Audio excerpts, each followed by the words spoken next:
True life is not fellowship, it's discipleship. It's not living, it's life. It's not religion, it's kingdom.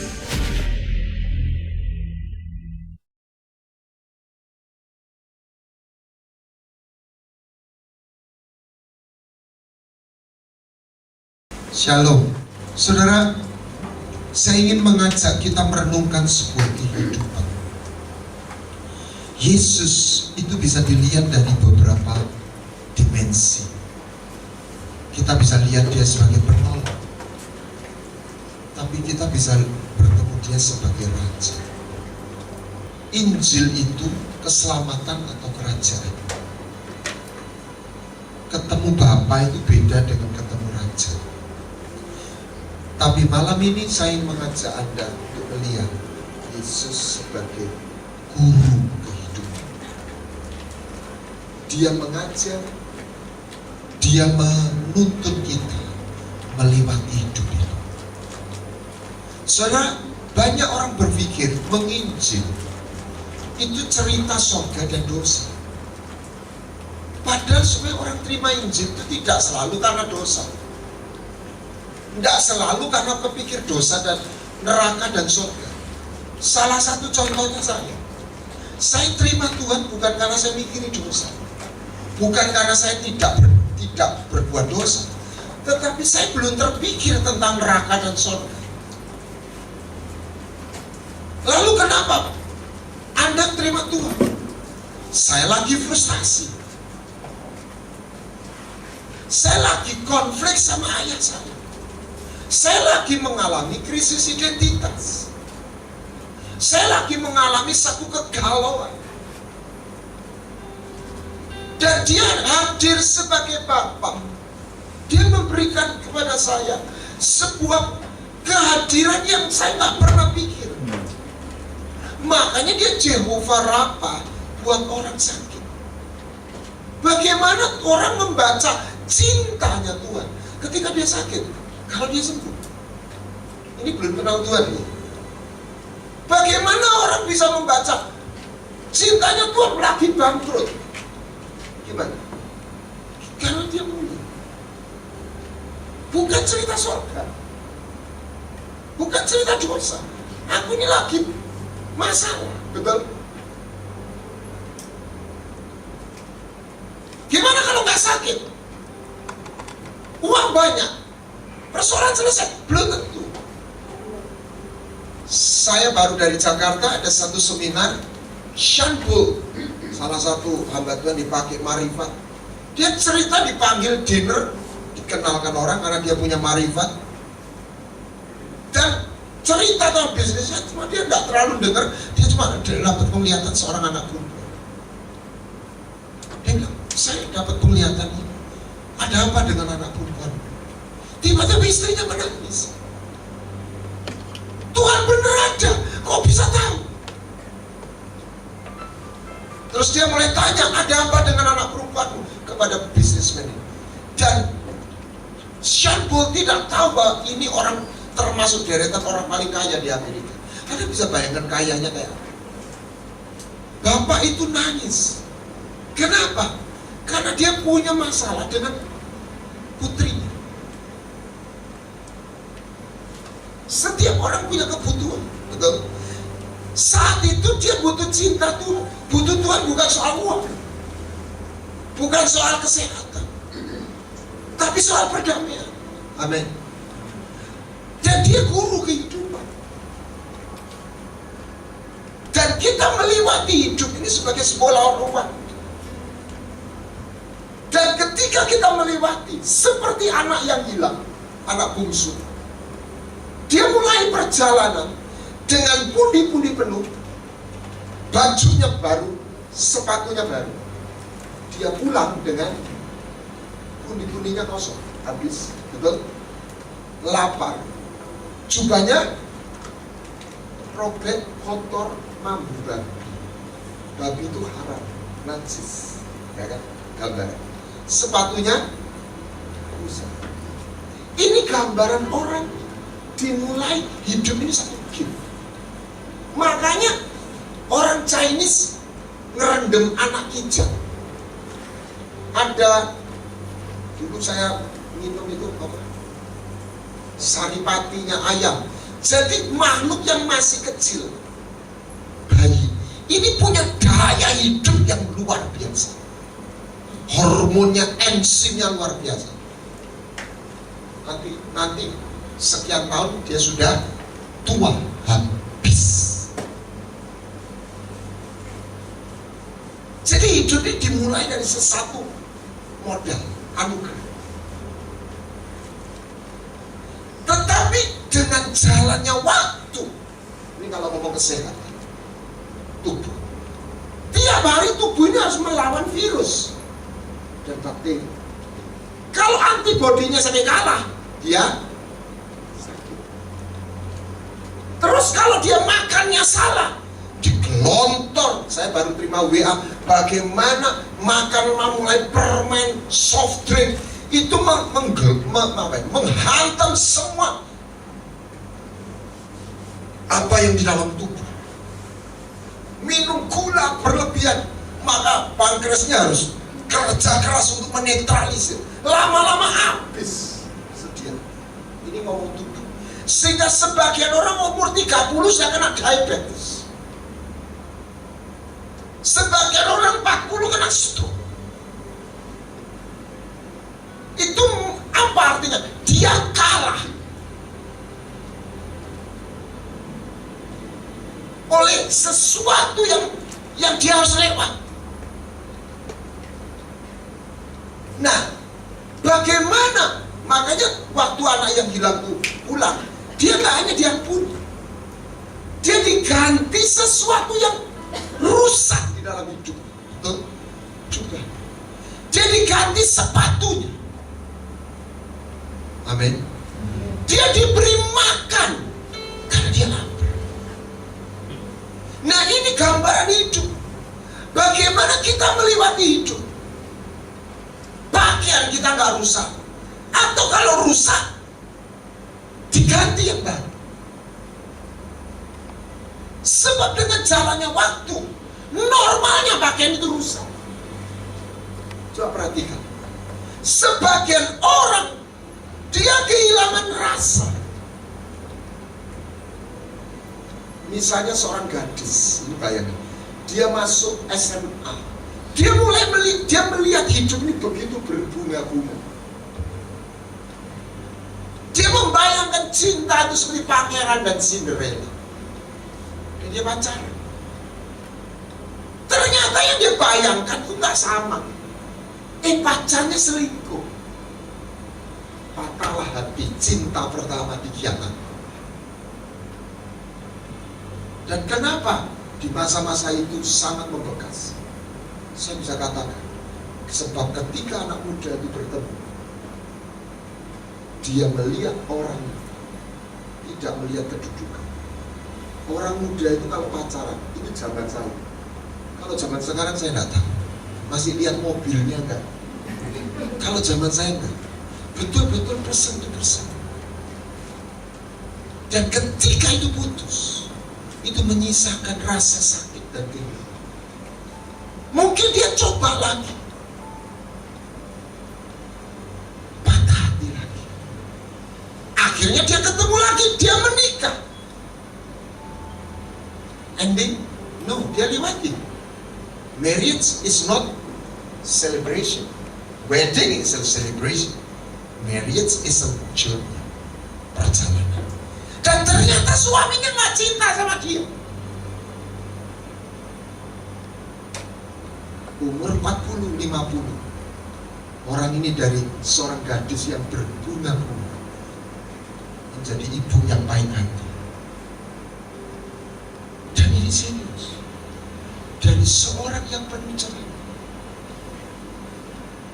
dia melewati satu kehidupan realita. Dan dia patah di situ. Dia tawar hati. Bukan jahat, tawar hati. Apa itu tawar hati? Kehilangan rasa, kecewa. Bahkan kita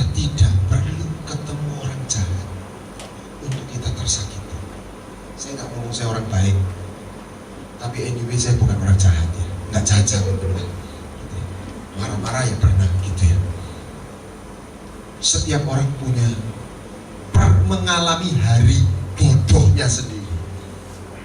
Seperti Nuh itu jalan hebat, tapi dia bisa mabuk ngisi-ngisi nih, gitu ya Bang.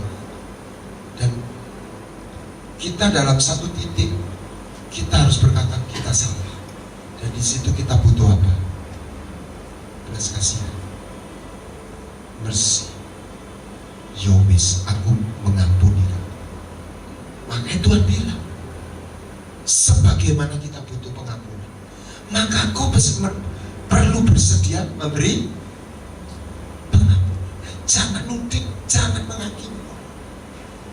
Sebab manusia ini bodoh, nggak ada yang sempurna, belum. Kehilangan rasa, kecewa. Apa yang kita butuhkan dalam hidup ini? Bukan cuma uang.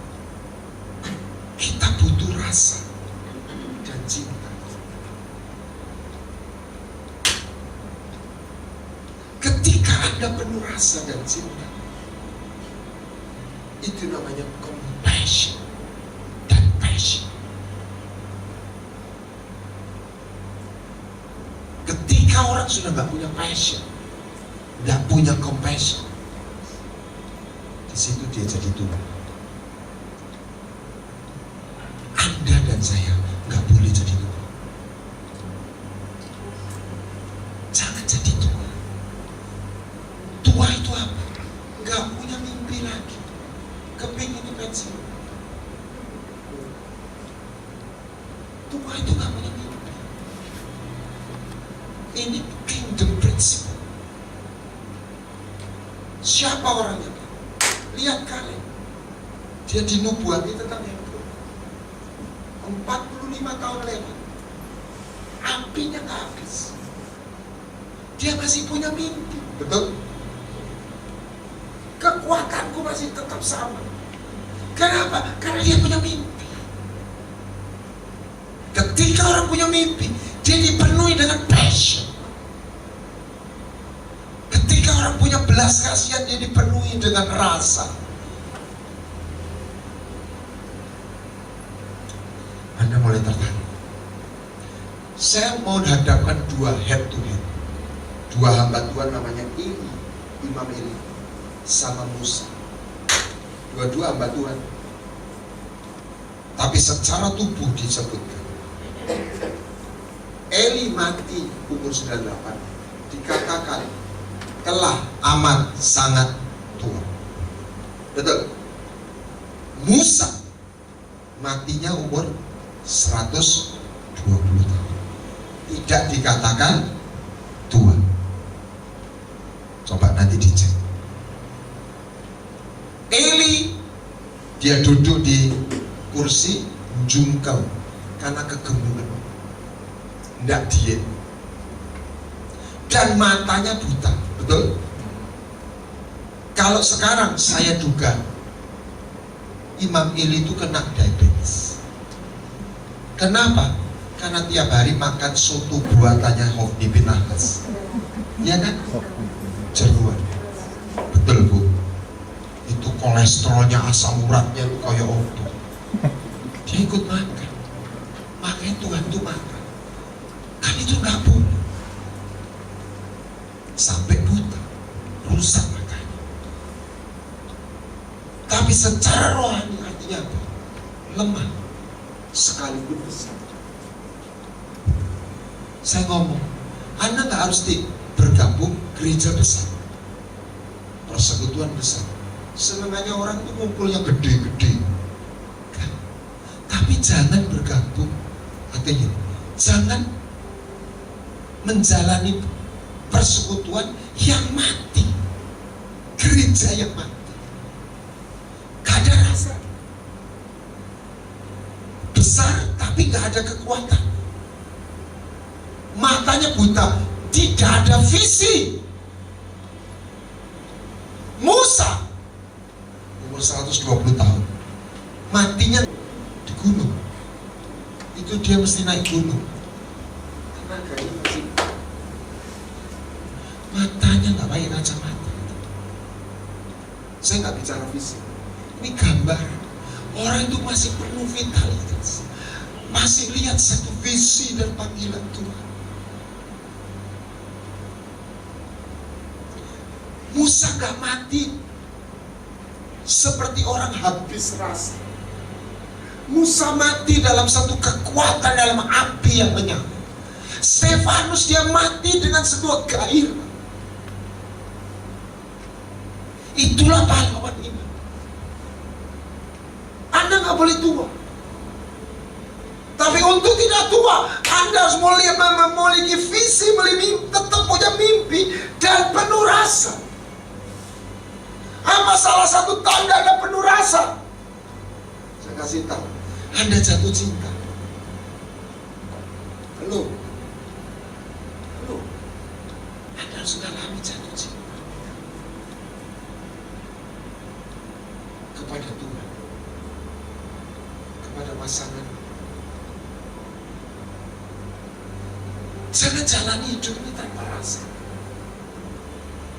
Saya pulang dari sebuah pelayanan dari luar kota, landing di airport, dijemput, perut saya lapar, dompet saya lupa isi. Saya bilang sama yang ngendara, tolong carikan ATM. Nggak ketemu, akhirnya itu ada ATM. Saya masuk, saya di belakang ibu yang berhijab. Saya di belakangnya. Nggak sengaja dia masukkan, nggak sengaja saya lihat di layar. Dia lihat saldo itu. Saya lihat 15.000 sekian. Saya batin, malah duitnya cuma 15.000. Mungkin dia tunggu kiriman dari anaknya atau uang pensiun, I don't know. Saya kan mau ngambil duit. Ibu itu nggak jadi ngambil uang. Ya memang cuma 15.000, apa sih dicuruk? Dia jalan, saya juga nggak ingat dia. Saya masuk. Tiba-tiba Roh Kudus bilang, kasih. Ibu itu masih di sana. Saya melangkah, saya ambil separuh persis dari yang saya. Saya tepuk bahu dari belakang, dia nggak lihat saya. Tangan saya ada uang, saya tempelkan di tangan. Bu, ini berkat Tuhan. Kalau itu orang normal nggak kekurangan uang, ditemplek gitu, ditepuk gitu. Bapak ini sopo, kok nemplek-nemplek? Kasih duit itu maksudnya apa? Si ibu ini begini. Dia belum lihat saya loh, saya dari belakang. Saya kasihkan dari belakang. Terima kasih, disaut gitu. Terima kasih. Terus saya baru ke depan. Ibu, Tuhan berkati. Saya langsung masuk ke komputer. Secara jasmani saya memberkati ibu, betul. Tapi sebetulnya kita saling memberkati. Ibu itu terima berkat dari Tuhan melalui saya, bukan saya, dari Tuhan melalui saya. Saya nggak berjasa, saya diberi kesempatan. Tetapi apa yang terjadi ketika saya kasih dan dia bilang terima kasih, saya dipenuhi dengan kasih. Dan itu tidak sebanding dengan duit itu. Nangkep sudah. Saya masuk mobil, sambil jalan, hati saya penuh damai sejahtera. Terima kasih Tuhan. Saya sungguh nggak merasa berjasa. Saya nggak merasa nolong orang. Saya hanya merasa sebuah aliran belas kasihannya Tuhan yang saya taat untuk mengalir. Tapi saya dapat berkat dilewati rasa itu. Amin. Dan buat saya berkatnya jauh lebih besar dari duit yang saya kasih.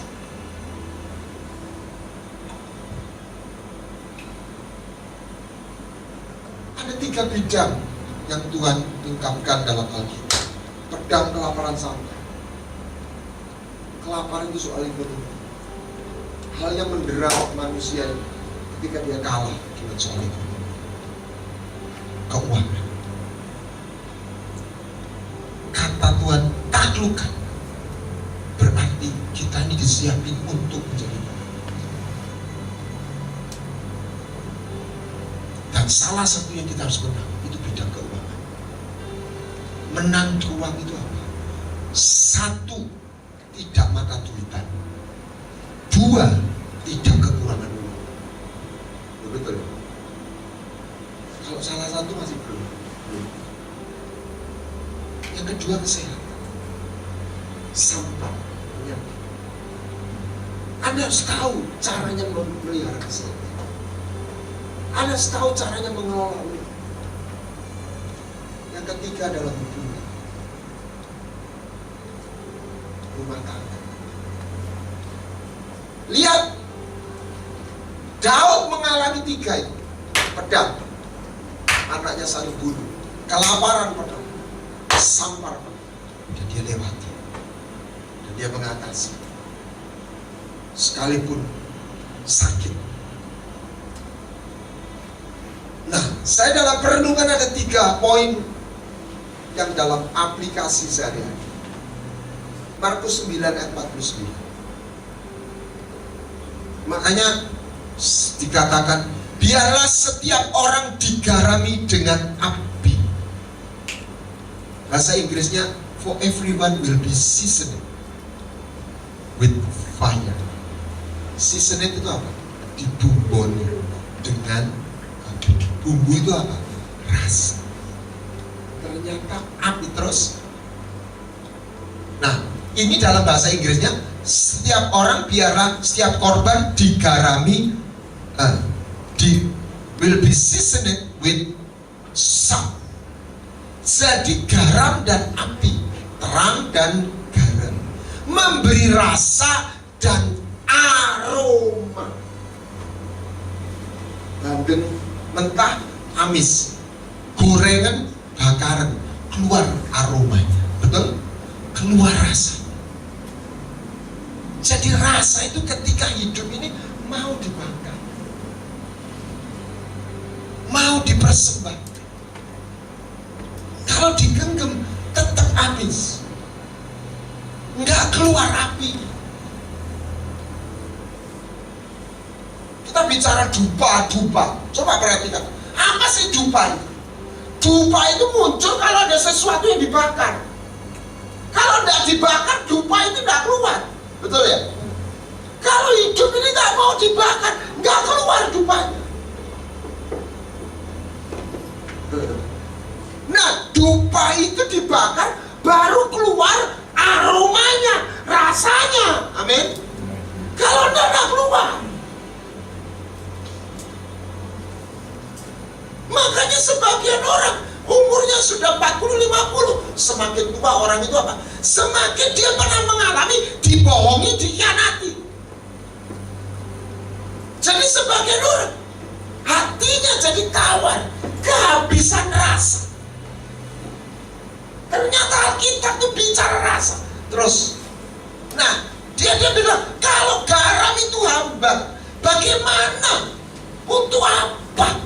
Sehingga setiap orang harus punya garam. Kalau saya bahasakan, punya rasa. Amin. Nggak ceak. Ya kalau rasa saya sudah entek ya Pak. Iya caranya. Kulaan rasa. Lu ya toh? Kulaan cinta. Itulah penyembahan. Penyembahan itu membuat kita kulaan cinta. Pit stop, ngisi tangki. Amin. Nah ketika orang, Ulangan 29 ayat yang kelima. Nah ini gambaran head to head. Anak hilang itu diberi jubah dan sepatu. Dan Tuhan berkata kepada Israel, 40 tahun, Ulangan 29, lamanya aku memimpin kamu dalam perjalanan di padang gurun. Apa? Pakaianmu gak rusak, sepatumu gak rusak. Ada yang punya pakaian 40 tahun yang lalu, sepatu 40 tahun masih rusak. Tapi Tuhan seperti itu bisa. Tapi itu harus supranatural. Semua orang itu secara natural, kalau sudah 40-50 akib banyak keluarnya daripada. Tetapi bersama Tuhan itu bisa. Jadi nenek tapi nenek lincah. Tapi itu nggak ujung-ujung. Anda harus tahu caranya detox. Anda pasti kena kotoran. Di sini ada yang nggak pernah dikecewakan. Kalau Anda nggak pernah kecewa, Anda manusia aja. Betul ya? Jujur. Tapi kita jangan GR dulu. Kita sendiri juga mengecewakan orang. Jadi kita ini mengecewakan dan dikecewakan. Makanya kita jangan paranoid kalau dikecewakan. Kita sendiri itu juga bisa mengecewakan. Saudara, saya pernah didatangi satu teman pelayan, khusus datang ke rumah saya. Terus dia ngomong, "Wah, ada apa?" Saya nggak merasa ada apa-apa. Saya sakit hati sempat gue. Kenapa saya nggak ada apa-apa itu? Saya baik-baik aja sama kamu. Saya nggak kerusuh apa-apa. Datang baca berut. Iya Pak, gue nggak kerusuh, aku kerusuh. Dia cerita, ngomong. Saya dengar dia. Ya saya garuk-garuk kepala, tapi saya minta maaf. Saya nggak kerusuh. Ya itulah manusia. Pendeta lupa nyopo, jemaat bisa sakit hati. Ya pendeta ini nggak kerusuh. Betul ya?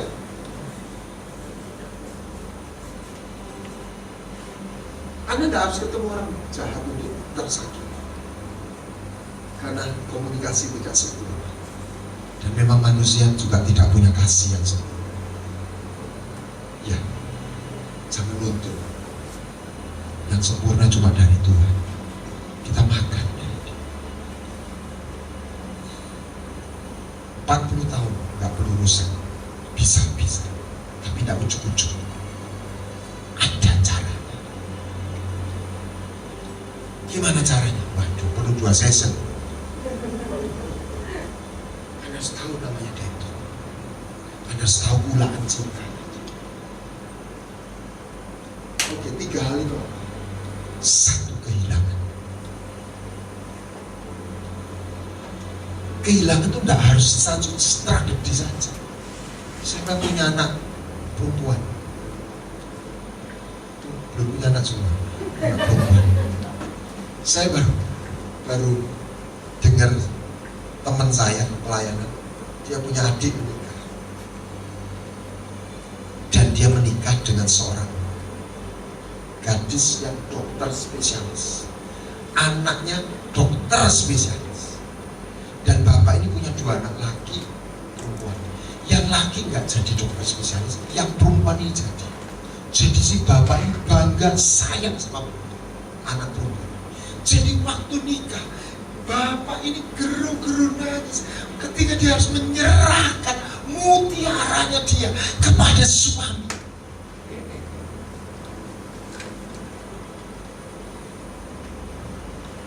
Itu kehilangan seorang, rasa kehilangan seorang ayah. Bukan tragedi, tapi that's life.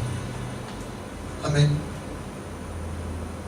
Ibu yang punya anak laki 1, ini kadang-kadang hubungannya dekat sekali, apalagi suami nggak cinta. Waduh, ini arti hidupnya. Tapi satu hari anak ini ketemu pacar dan menikah. Misalnya begini, udah gede nih, anaknya namanya siapa? Dedi, Andi, ayo ke sini, ikut mama, antarkan ke pasar Antum. Gak bisa mah. Kenapa? Aku ada janjian sama siapa? Sama Anita. Sopo kui? Ya pacarku, mah. Bukan punya pacar, Tondi. Iya, mah. Berapa bulan kamu kenal? 3 bulan, mah. Ini lo kenal 3 bulan. Kok belani DE mama ini lo sing lahirno kamu nganti popokmu. Coba kamu bikin. Hidup ini kok tidak adil, memang hidup adil. Sing ngopeni mama nih, sing ngepek bojone. Betul ya? Bisa. Apalagi anak saya jenggo semua, nggak ada yang jengki. Satu hari diserahkan sama istrinya, sing ngopeni, sing nyekolahkan kita semua. Jadi serah. Kalau mau pegangi, perang. Itu semua perang. have to release. Amin. Yakub dia cinta sama Yusuf, ya. Tapi dia suka bohong kan, Yakub namanya pembohong. Dia bohong, dia dibohongi. Betul. Yusuf dikatakan mati, ya, diterkam binatang. Yakub menangis si Yusuf bertahun-tahun. Lumpuh dia secara rohani. Coba lihat, nggak ada pengalaman rohani dari Yakub selama ditinggal Yusuf, betul? Betul? Nangis terus. Jadi orang yang patah hati nggak bisa ikut Tuhan.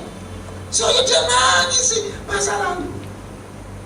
Makanya dia datang untuk menyembuhkan orang yang patah hati. Itu nggak ada di bahasa Indonesia. Heal the broken heart. Yang pernah patah hati ini berita baik. Dia menyembuhkan orang yang patah hati. Dia menangis si Yusuf. Itu namanya kehilangan. Berbagai versi. Dan bisa melumpuhkan hidup orang.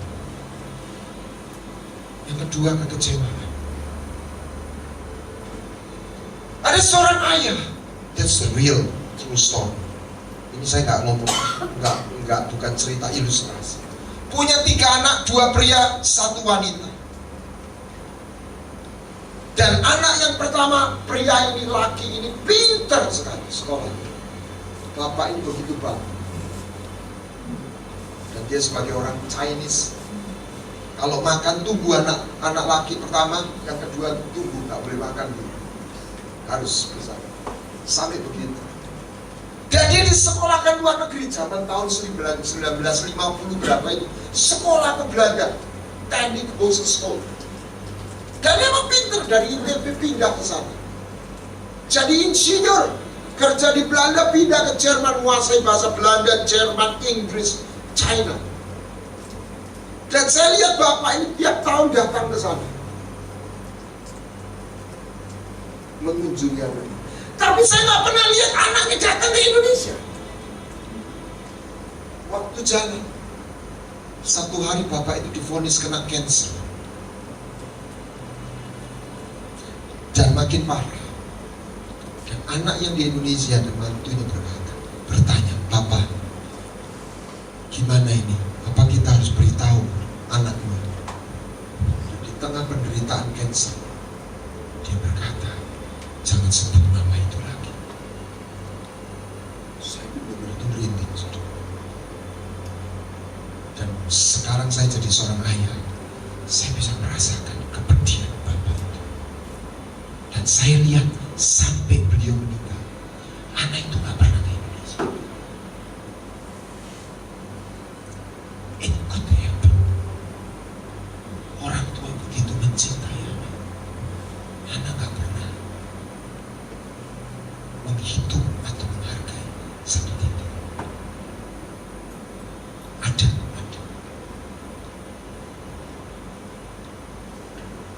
Kekecewaan. Bagaimana itu mengatasi? Yesus datang. Salah satu yang saya kagumi dari Tuhan. Coba bayangkan Anda jadi Yesus. Jangan ngomong soal mujizatnya dia menyembuhkan orang sakit. Ini nggak bisa, karena dia nyembuh kesembuhan beda sama ini. Saya ketemu orang kaya. Dia bilang, orang ini berani. Uangnya T, bukan M, T. Saya kalau konflik sama teman, hilang-hilangan, lek-lekan. Hilang ya itu. Tapi kalau sama anak, saya nggak bisa. Kalau sampai anak saya benci sama saya, saya mau melawan anak saya. Kalah saya nyakiti diri saya. Anggap saudara, Yesus disalib, berjuang kan? Dia disalib untuk siapa? Manusia. Dan waktu dia bergumul dan rasa sakit itu, orang yang mau ditebus ini manusia. Kalau kamu anak-anak turun. Katanya mau menyelamatkan orang. Dia sendiri, kamu sendiri gak bisa turun. Mana disalib? Coba Tuhan, kita jadi Tuhan Yesus, gimana? Kalau saya langsung jadi superhero, langsung pakunya keluar. Kok kira aku rasa mudun ya? Betul ya? Betul. Kalau terjadi apa yang terjadi? Ya kita nggak selamat semua. Saudara, Anda dan saya boleh orang Kristen seperti ini, dipersut, kasih keluar benih, persen terus, lama-lama keluar benih. Ada sumunya, ada tanduk. Tapi Tuhan Yesus diperas habis, keluarnya benih. Keren ya? Ya Bapa, ampunilah mereka, karena mereka nggak tahu apa yang mereka berbuat. Biarpun mbak ini baik-baik, keluar segarai, yang keluar tanduknya. Namanya manusia. Makanya dia jadi imam besar yang bisa, yang berbelas kasih. Amin. Yang ketiga adalah kehampaan. Karena jangan pikir kehampaan habis rasa. Bisa karena kecewa, bisa karena kehilangan, bisa karena dia tidak tahu mau berbuat apa. Ada seorang yang kaya raya, dia kumpulkan barang-barang mewah, tapi dia nggak puas. Dia ganti dengan masuk klub-klub, beli klub sepak bola, ikut klub seperti perkumpulan. Dia juga nggak puas. Satu hari dia dibawa sama temannya ke Somalia. Satu aktivitas kemanusiaan, memberi kursi roda kepada orang-orang korban ranjau. Di Somalia itu banyak anak-anak yang kakinya putus. Dan karena mereka yang menyumbang, dia mendudukkan satu-satu. Dan satu titik, dia mendudukkan salah satu anak kecil. Dan waktu dia dudukkan, anak itu pegang tangannya. Setelah dia bilang terima kasih, dia mau pergi. Sebentar, Om. Kenapa? Jangan pergi dulu. Kenapa? Maksudnya apa? Saya mau ngamati wajahnya Om. Untuk apa? Supaya nanti kalau kita ketemu di surga ya Om ya, aku mau ucapkan terima kasih sekali lagi sama Anda. Dia nangis. Ini orang punya duit, tapi dikasih terima kasih sama si anak yang dia tersentuh, dia dipenuhi rasa. Amin.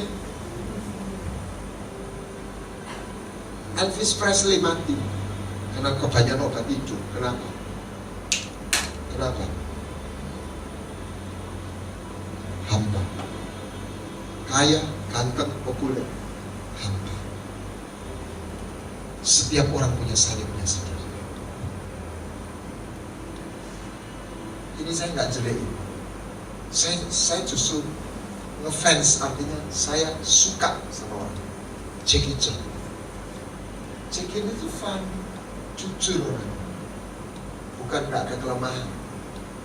Ya, ditampilkan. Dia punya anak, tapi dia diakui dunia film-filmnya menjadi head office. Tapi dia anaknya berapa Pak? 1. Nah gimana? Kok udah banyak? Nah 1 tahun cuma 2 minggu, gimana punya banyak anak? Cuma 2 minggu, 3 minggu atau 2 minggu.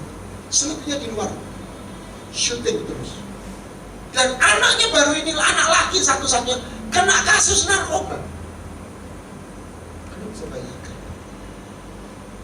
sebagai seorang ayah jadi apa? Dia selingkuh sama Miss Malaysia dan punya anak perempuan. Dan dia ngaku, dia bukan orang munafik. Dia memang ngaku pernah selingkuh. Dia mau jujur. Tapi dia putuskan, anak ini gimana? Jackie Chan nggak pernah kasih uang belanja, nggak pernah kasih uang untuk ini. Anak ini tumbuh besar, perempuan. Dia tidak mau diakui sebagai anaknya Jackie Chan.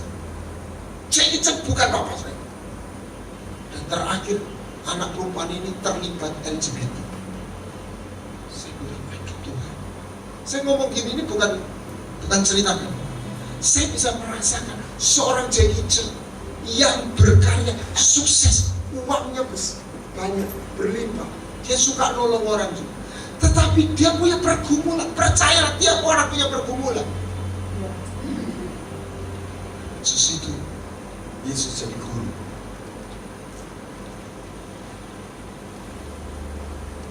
Kenapa kita perlu menyembah? Salah satu, lewat itu kita dipenuhi rasa dan cinta. Amin. Lewat itu kita dituntun.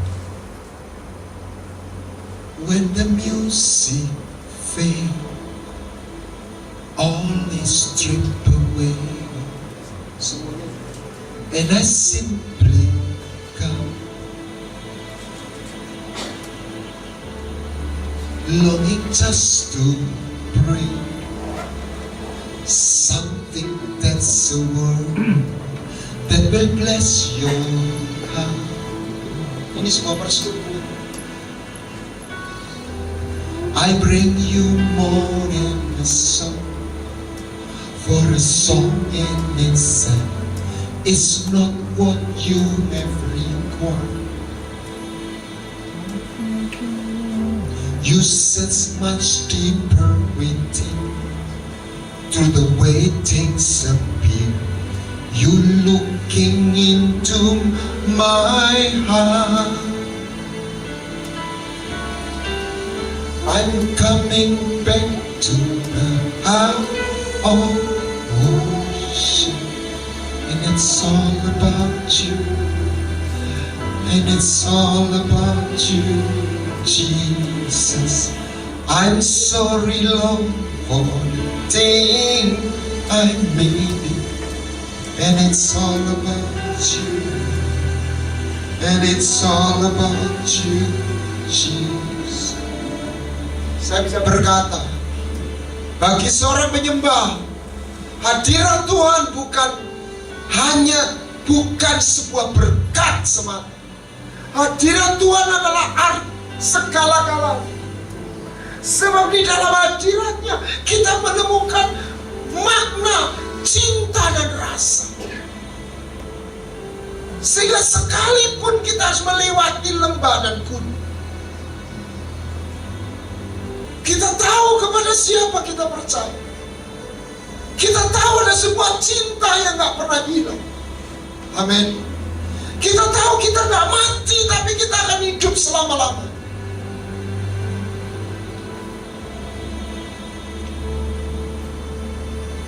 Saudara, orang gagal itu menyakitkan, tapi orang sukses tidak kalah risikonya. Lihat Pak Jokowi, seorang yang diangkat jadi presiden, tiap hari dibully, dimaki-maki, disalahkan. Sanggup jadi presiden, difitnah, karena banyak yang ini, betul? Ada seorang ibu yang datang ke saya setelah persekutuan. Pak, saya mau curhat. Kenapa? Saya itu di persekutuan ada satu ibu yang terus jelekin saya, padahal saya itu udah ada urusan sama dia. Saya balas gini, ibu itu artinya ibu itu dapat kasih karunia, makanya dia itu marry sama ibu, jelek-jelekin terus. Bersyukurlah, karena orang marry sama orang sudah bangkrut, sudah mau mati. Tidak ada, betul ya? Pasti ada sesuatu yang baik yang membuat dia itu baru digituin satu orang sudah stres. Yang terakhir, satu hari saya ke kantor seseorang dan ngomong-ngomong, dan ada yang ngomong gini, ini mau libur, ada promo loh, tiket kemana, Hongkong atau kemana, murah loh, ini sekian cuma. Lewat, sudah lewat, promonya habis.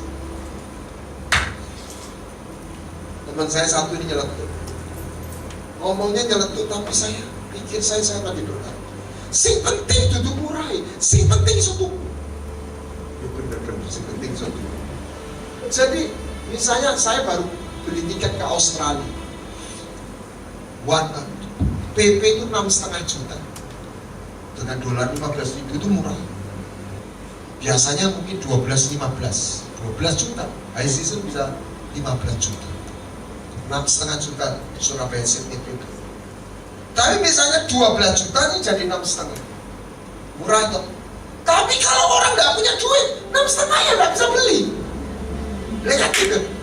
Terus sebaliknya high season 15 juta, orang ini punya duit, yang 15 juta dibayar. Jadi sebetulnya yang terakhir bukan besar kecil, kemampuan kita. Sekarang saya cuma ngomong, jangan jadi tua. Di situ Tonga berkata, jatuh cinta itu sejuta rasa. Jadi Anda harus penuh rasa cinta, compassion, dan jangan pernah kehilangan hadiratnya, sebab hadiratnya segala-galanya dengan kita. Anda nggak harus jadi orang hebat, tapi Anda jangan jadi orang biasa. Anda nggak harus melakukan hal yang besar, tapi kau bisa melakukan hal yang kecil, tapi dengan cinta yang dalam dan besar. Amin. Di situ kau penuh dengan rasa dan cinta. I'm coming back to the heart of worship. Somebody. Semuanya tentang Yesus. Bukan teologi, bukan doktrin, bukan aktivitas. Hadiratnya pribadi. Dan dia penuh cinta kepada